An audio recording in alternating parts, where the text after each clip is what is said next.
أعوذ بالله من الشيطان الرجيم. بسم الله الرحمن الرحيم. والمحصنات من النساء إلا ما ملكت أيمانكم كتاب الله عليكم وأحل لكم ما وراء ذلكم أن تبتغوا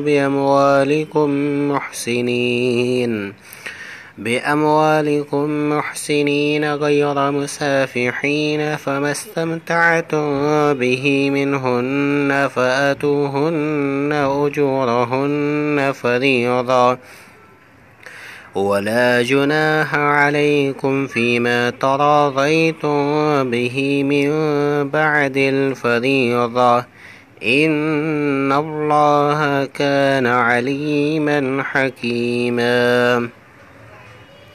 ومن لم يستطع منكم طولا أن ينكح المحصنات المؤمنات فمما ملكت أيمانكم من فتياتكم المؤمنات، والله أعلم بإيمانكم بعضكم من بعض، فانكحوهن بإذن أهلهن وآتوهن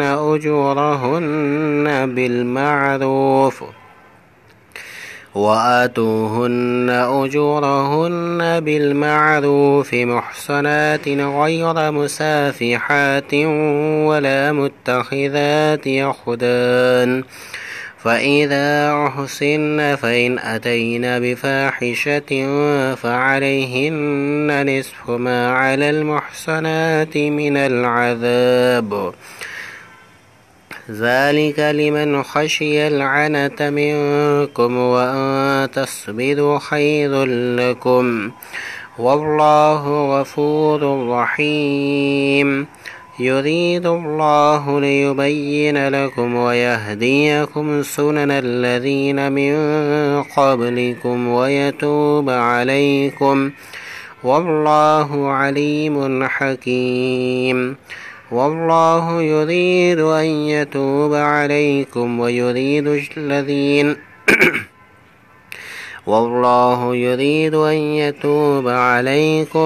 ويريد الذين يتبعون الشهوات أن تميلوا ميلا عظيما. يريد الله أن يخفف عنكم، وخلق الإنسان ضعيفا. صدق الله العظيم.